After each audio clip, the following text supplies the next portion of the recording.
Thank you very much, Chair Collins, and thank you for your leadership in convening this very important hearing, because let's be honest, we are at a crossroads.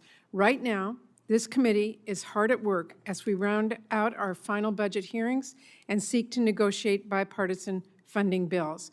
I am pleased with the progress we're making and hope our productive conversations result in bipartisan markups, just as we did in the previous 2 years.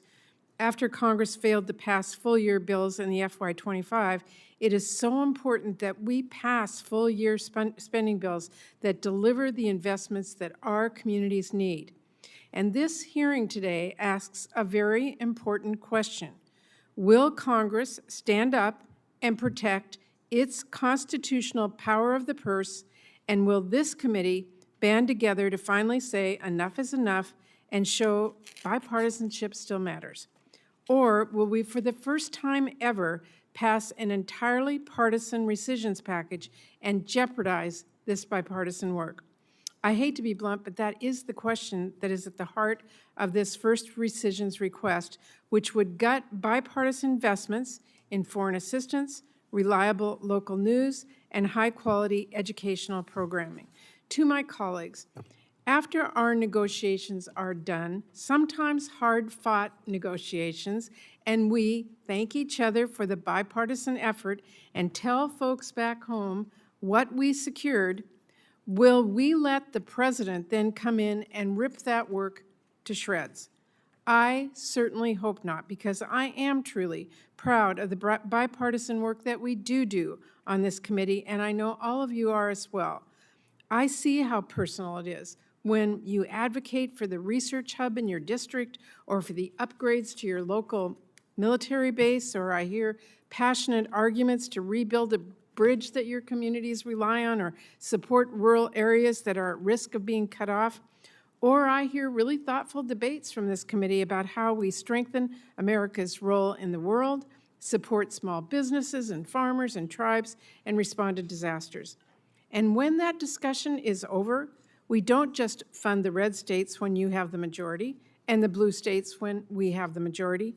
We prioritize programs and projects, no matter where they are, based on what members on both sides advocate for. Do I agree with every item in every spending bill? No. I don't think any member of this committee would say they do. But that is what it means to be a part of a compromise and build bipartisan bills for the good of the country. This is true of every bill we do. Each of us knows we are voting for items that are vital to our colleagues just as much as we are voting for priorities that are vital to all of us. And I have offered to the chair and others in this room to do what this committee has always done: consider bipartisan rescissions in our bills through the annual process, which is the right way to do it.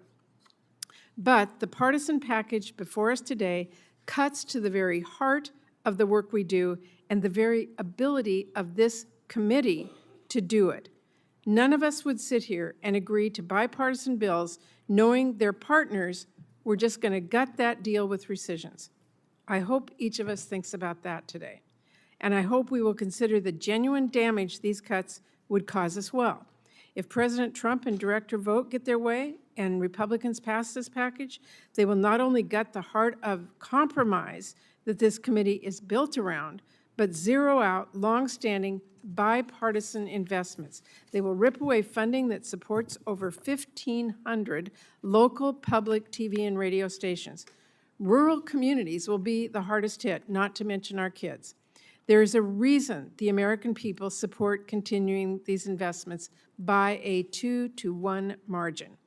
Local news gives people information relevant to their daily lives, what community events are coming up, how the school board is preparing for the next year, weather and market reports for our farmers, not to mention the emergency alerts when a disaster strikes.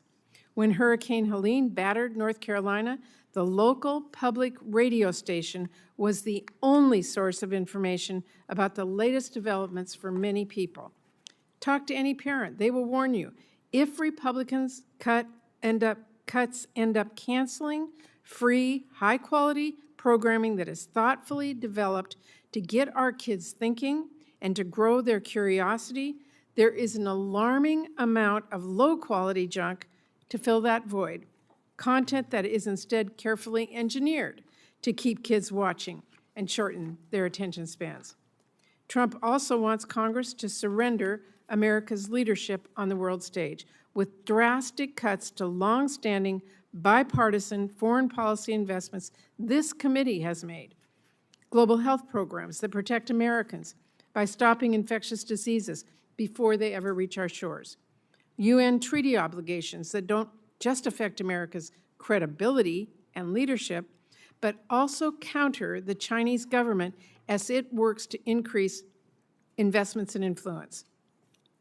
And investing in humanitarian aid and economic development pays off for our nation by promoting stability and democracy and strengthening key relationships and a lot more. We can debate the scale of our efforts, but stripping this funding out months after enacting it doesn't serve our interests, especially when director vote won't specify which bipartisan priorities will be cut. Perhaps the only silver lining of this package is the fact that the administration even bothered to send it and acknowledge our laws and the authority of Congress instead of flagrantly breaking the law, something it has done relentlessly under the directorship of director vote. But let's not kid ourselves. This vote does not represent a path back to lawful behavior when director vote continues to, as he says, keep all options on the table when it comes to ignoring the law. Every single one of us should be deeply alarmed by the lawless course the administration is charting here, illegally impounding hundreds of billions of dollars, ignoring provisions of our appropriations law, including pulling down the website detailing how they spend taxpayer dollars in direct defiance of the law that requires that, cherry-picking what emergency funding would be spent. And let's not forget, we have yet to get a detailed agency spend plans for this fiscal year showing how taxpayer dollars are being spent. Even now, Director Vogt is advocating to cut Congress out entirely through the absurdly lawless idea of a pocket rescission. Given that track record, there is no benefit of the doubt the Trump administration gets for coming here. And there is no fixing this package that is a direct threat to continuing our long track record of bipartisan work and holding bipartisan markups this summer. To my colleagues, if we do not reject this rescissions package outright and seriously defend the authority of Congress and work of this committee, we will find very quickly our bills become a lot less important. And our time is consumed by more and more rescission packages to undo the work that we just wrapped up. I really worry in a time when we should be coming together to ensure the safety, economic growth, and security of this country. Instead, we will race forward with rescission package after rescission package. It will be PBS and PEPFAR that get chopped this time, maybe family planning, investments in public education, public schools next. But, you know, I think we are all proud to be on this committee, on this Appropriations Committee. This is a powerful role where we can do a lot of good for our communities, but it is not powerful just because. That power comes from our ability to work together to write bills that actually become law, and our willingness to assert our authority so those bills are enacted as intended. If we choose to ignore that, if we fail to defend that, this committee can and will lose its power, and we are getting perilously close to that line. When I first came to Congress, when I first sought and asked to join this committee for all the reasons all of you joined this committee, one of the hot button issues at that time was the line item veto. President Clinton was seeking to have it, and Chairman Byrd and this committee were organizing against it together. I was asked, should a Democratic Senate help a Democratic president rip up the bills it worked to pass? And I said no. That is not how this should work. I wanted to be on this committee to help my state, my constituents, not to weaken or surrender those responsibilities to any president. I hope my colleagues understand that is as true for me today as it was then. And if my colleagues agree, which I believe many do, then the course we need to take is clear. We have to reject this package outright and then focus squarely on the job in front of us, writing bipartisan bills for FY26. In the regular course of writing our bills, we can and we will consider whether there are targeted rescissions we can agree on, just as we always do. But we must have that conversation together. If our funding bills must be bipartisan, then our funding cuts have to be as well.